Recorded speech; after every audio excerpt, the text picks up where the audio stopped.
Morning बच्चों, exercise 4.3 का remaining questions जो हैं 5th तक कल पढ़ा दिए गए थे। अब 6 से स्टार्ट है। If the work done by a body और application of a constant force directly proportional to the distance traveled by the body, express this is the form of an equation in two variables and draw the graph of the same by taking the constant force of 5 unit. Also read from the graph that work done by when the distance traveled by 2 unit and 0 unit. ये देखिए,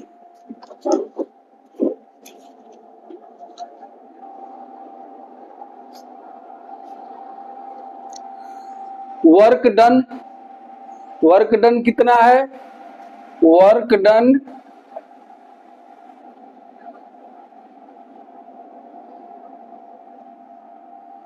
by body y unit, distance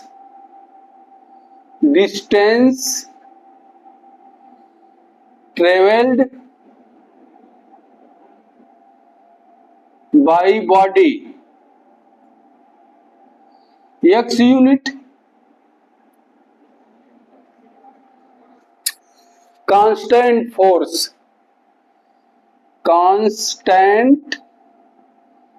force applied on body 5 unit. तो equation हमको बनाना है, equation 2 variable में बनाना है।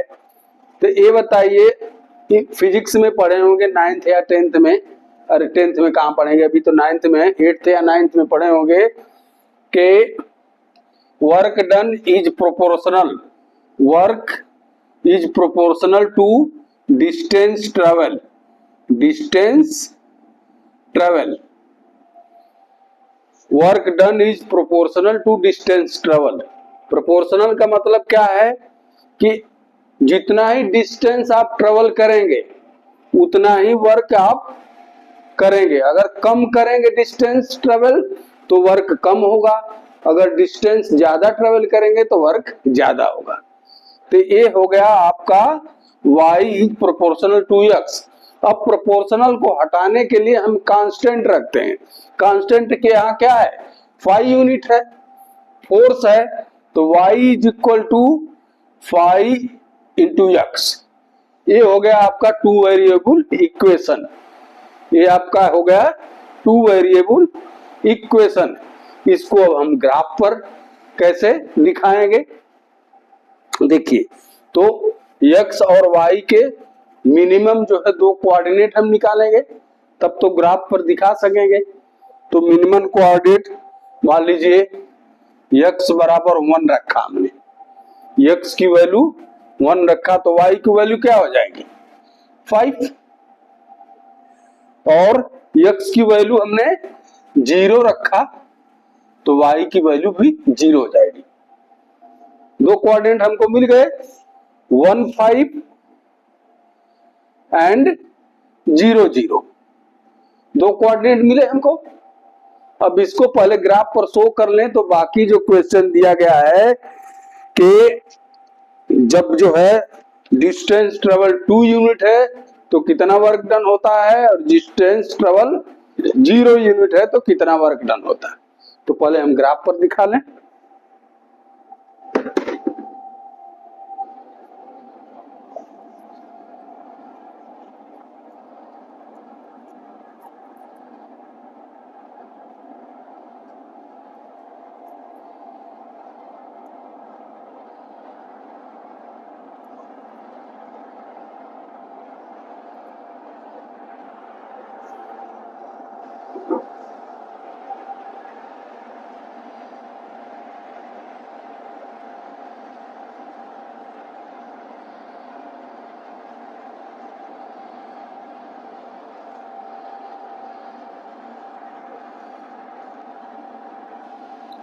1 एक 0 2 3 4 5 6 इधर कर लें 1 2 3 4 5 6 7 8 9 10 11 इधर माइनस में रहेगा, इधर -1 -2 -3, इधर -1 -2 -3।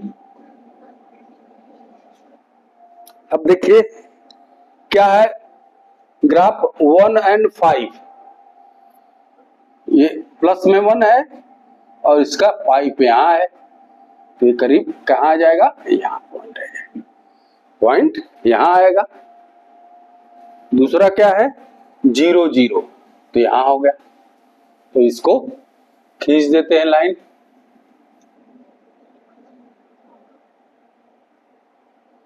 ठीक, ये हो गया पॉइंट 1 5, ये है 0 0 0 0 0,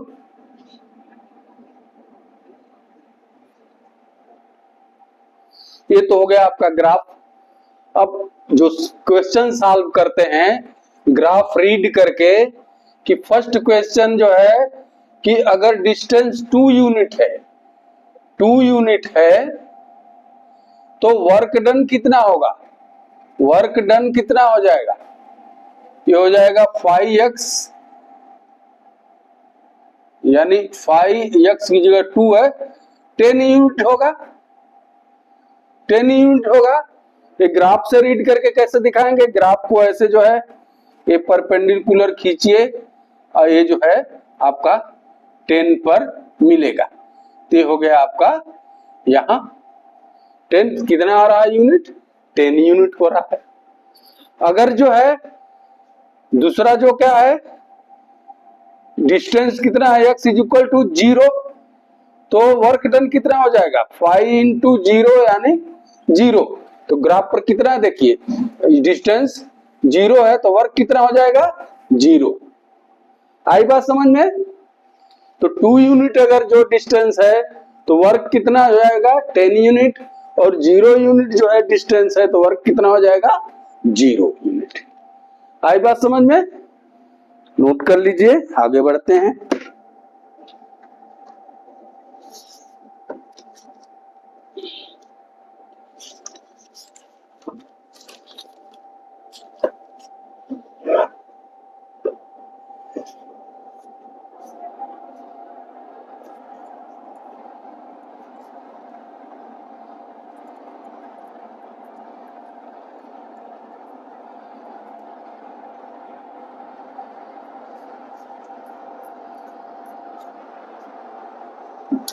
देखिए 7th क्वेश्चन है, Yamini and Fatima 2 student of class 9th of A school together contributed ₹100 towards the Prime Minister Relief Fund to help the earthquake victim. Write a linear equation which satisfy the data. You may take their contribution as ₹x and y. Draw a graph of the same. तो यहाँ क्या देखेंगे हमने, ये 7th question है, 7th है यामिनी का contribution कितना है, यामिनी का कंट्रीब्यूशन कितना है x रुपये, फातिमा का है, माँ का कितना है y रुपये, दोनों मिलाकर कितना करते हैं 100, बोथ टुगेदर मिलाकर कितना करते हैं 100, तो x plus Y is equal to 100। ये आपका हो गया इक्वेशन, ये आपका हो गया टू वेरिएबल में लीनियर इक्वेशन।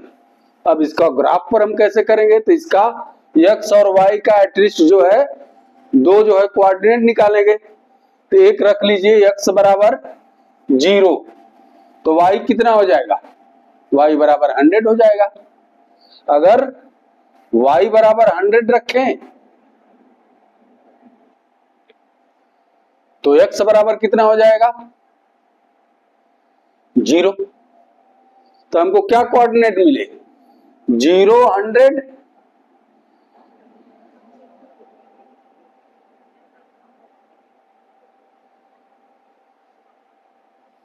x बराबर हमने 0 रखा तो y बराबर 100 और x बराबर 100 रखें तो y बराबर अगर 0 रखें तो x बराबर क्या हो जाएगा 100। तो ये हो गया 0 100 एंड 100 0, ये दो कोऑर्डिनेट हो गए। अब इसका जो है ग्राफ देखिए कैसे हम करेंगे ग्राफ।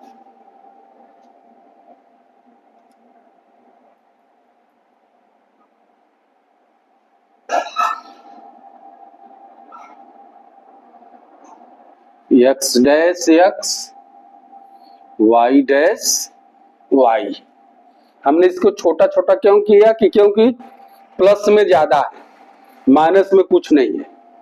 इधर माइनस रहेगा, इधर भी माइनस रहेगा, तो इसमें कुछ है नहीं, केवल सब जो है इधर प्लस में है, प्लस में है। तो पहला क्या कोऑर्डिनेट है 0 100, 0 कर लेंगे। अब जो है एक यूनिट, ये जो 1 सेंटीमीटर का है इसको 10 यूनिट के बराबर करते हैं। तो एक खाना कितना होगा 10 20 30 40 50 60 70 80 90 100 एंड 110। इसी तरह इस पर कर लीजिए 1 10 20 30 40 50 60 70 80 90 100 110, ये हो गया। इधर हमको जरूरत नहीं तो इधर माइनस रहेगा, इधर भी माइनस रहेगा। अब देखिए ग्राफ खींचते, पहला क्या दिया है 0 एंड 100, तो ये हो गया x कितना एक्सिस है 0, y कितना 100 यहाँ, तो क्या पॉइंट हो गया यहाँ, ठीक। दूसरा क्या है x 100 यानी आपका इधर है और y 0 है, तो दूसरा पॉइंट क्या होगा यहाँ। अब दोनों को मिला के खींच दीजिए लाइन,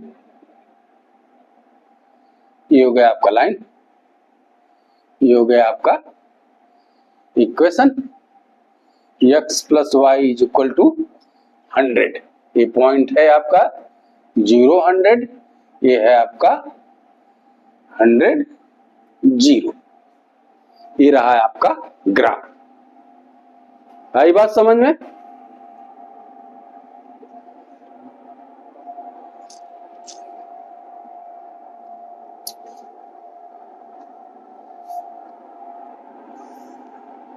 आठवां क्वेश्चन क्या है,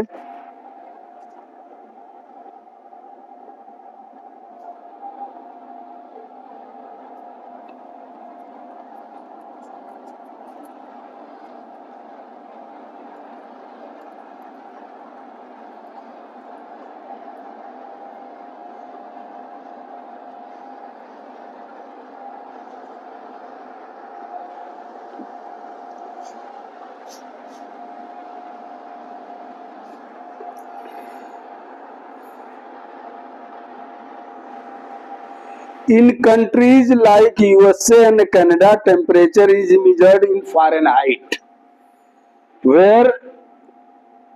whereas in countries like India, it measured in Celsius. Here it is a linear equation that convert Fahrenheit to Celsius. F is equal to F is equal to 9/5 C plus 32। ये है equation. अब इस equation को जो है हम जो है पहले ग्राफ पर इसको, फर्स्ट क्या है दिया है क्वेश्चन इसमें, draw the graph of linear equation above taking Celsius. Celsius जो है C जो है एक्स एक्सिस एंड फारेनहाइट जो है वाई एक्सिस लेकर के हमको ग्राफ खींचना है। तो देखिए इसका ग्राफ कैसे खींचेंगे।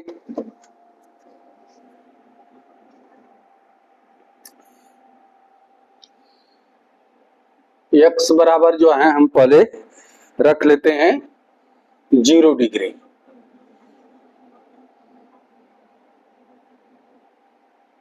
अरे सी क्या रख लेंगे, C बराबर 0। तो 0 यहां रखेंगे तो क्या आ जाएगा, F बराबर क्या आ जाएगा, यहाँ 0 रखेंगे तो ये 0 हो जाएगा। F बराबर क्या आ जाएगा 32। दूसरा जो है अगर F बराबर या C बराबर हमने जो -40 रखा, यहाँ C बराबर -40 रखेंगे तो F का मान क्या हो जाएगा, देखिए 9/5 मल्टीप्लाई बाय -40 प्लस 32, ये हो जाएगा आपका F बराबर 9 इंटू -8 प्लस 32 है, ये हो जाएगा -72 प्लस 32 यानी -40।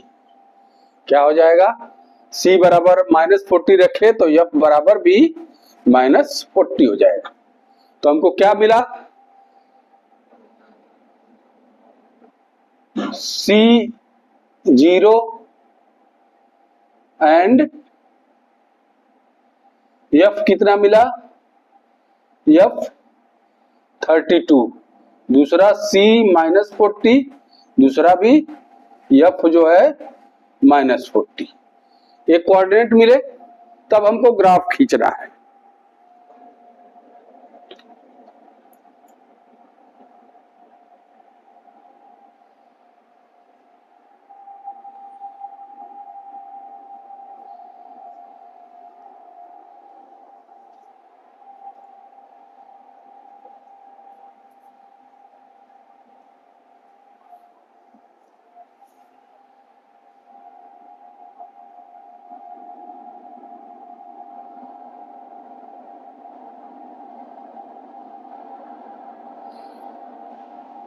ये जो है सेल्सियस जो है यहाँ सेल्सियस क्या है, नहीं सेल्सियस इधर है ना, सेल्सियस इधर है एक्स एक्सिस पर, एक्स पर, और वाई पर क्या है,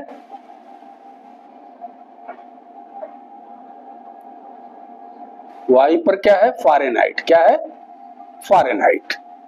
तो अब दिया है पहला जो है सेल्सियस 0 है, सेल्सियस 0 है, यहाँ 0 हो गया। तो फारेनहाइट कितना है 32, 10 यूनिट का कर लेते हैं, 10 20 30 एंड 1 2 इस तरह, ये हो गया आपका 32। ये कितना हो गया 0 32। दूसरा दिया है सेल्सियस भी -40 है और फारेनहाइट भी -40। -40 इधर 10 का कर लेते हैं, 10 -10 -20 -30 -40 -50। इधर कुछ है नहीं तो इसको हम वैसे छोड़ देते हैं, काउंट करने के लिए तो कर देंगे 10 20 30 है, इधर भी माइनस कर लेते हैं, -10 -20 -30।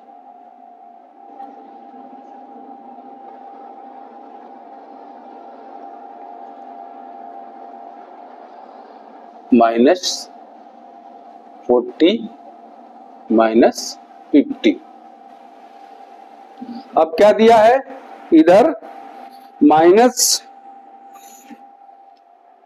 सेल्सियस भी माइनस में कितना है -40, और फारेनहाइट ये हो गया फारेनहाइट, ये हो गया सेल्सियस, तो ये कितना है -40। तो ये दोनों कहां हो जाएंगे, यहाँ। क्या हो जाएगा, यहाँ। ये पॉइंट को मिला दीजिए।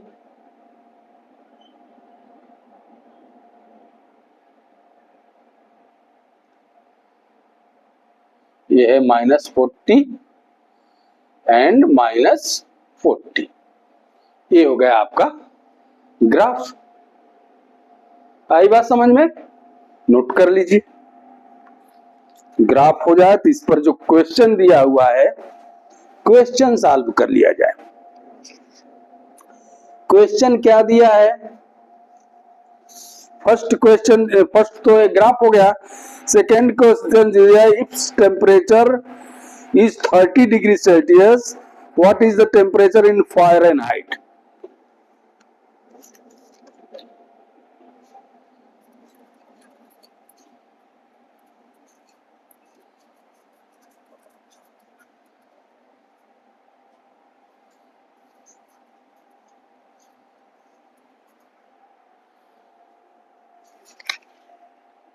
F is equal to 9/5 C plus 32 में दिया है।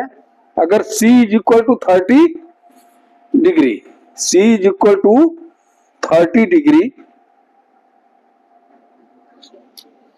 इफ C इज 30 डिग्री, तो F का वैल्यू निकालना है। तो F is equal to 9/5, C की जगह 30 रखिए, प्लस 32, इससे 6 टाइम कैंसिल कीजिए, तो F is equal to 9 6 54 54 plus 32 यानी 86। क्या होगा, फारेनहाइट में कितना आएगा, अगर सेल्सियस 30 डिग्री है तो फारेनहाइट में कितना आएगा 86 डिग्री। कितना आएगा 86 डिग्री।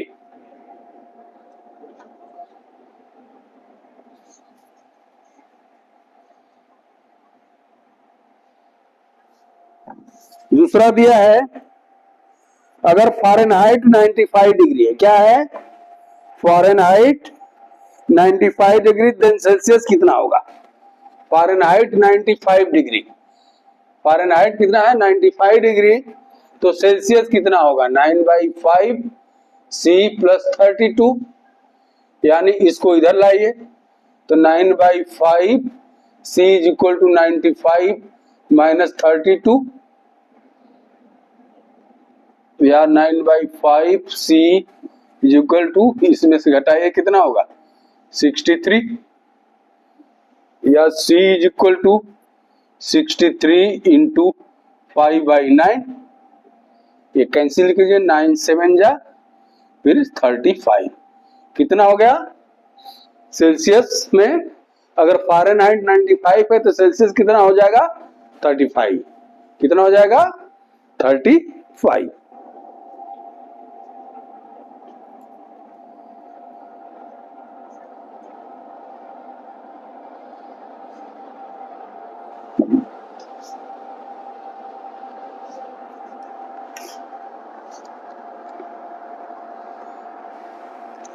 अगला दिया है,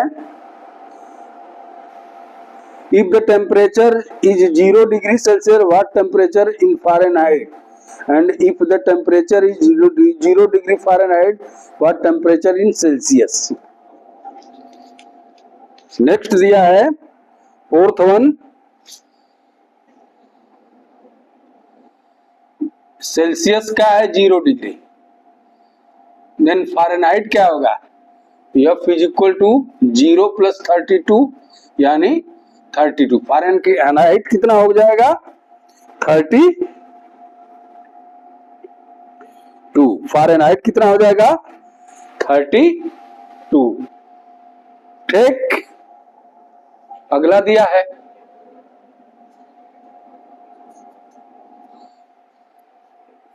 if Fahrenheit hit 0 degree, if Fahrenheit hit 0 degree तो सेल्सियस कितना हो जाएगा?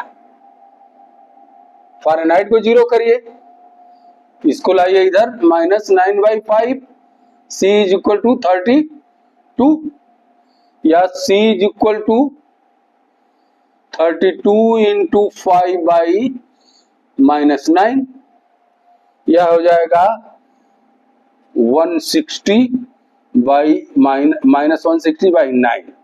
इसको करेंगे, डिवाइड करेंगे तो आ जाएगा 17.77 अप्रोक्सीमेटली, इतना डिग्री आपका सेल्सियस हो जाएगा। सेल्सियस कितना हो जाएगा? 17.77 डिग्री आपका सेंटीग्रेड, ये सेल्सियस में हो जाएगा अगर फ़ारेनहाइट इतना है तो। आखिरी क्वेश्चन इसमें दिया है, क्या ऐसा भी कोई टेम्परेचर है जिसमें Fahrenheit and centigrade both equal होते हैं, बोथ सेम होते हैं? वो देखिए कौन सा टेम्परेचर है।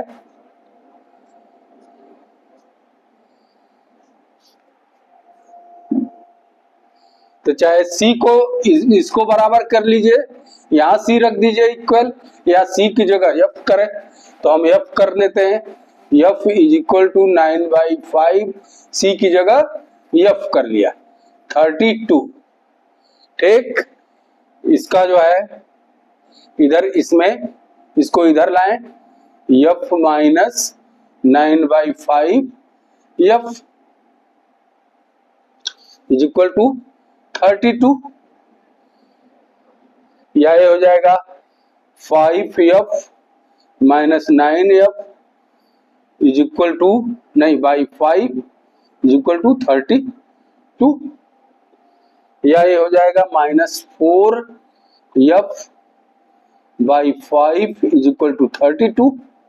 इसको आगे बढ़ाइए, या -4F इज इक्वल टू, ये इधर जाएगा तो 32 इंटू 5, या ये हो जाएगा -4F इज इक्वल टू, ये हो जाएगा 160।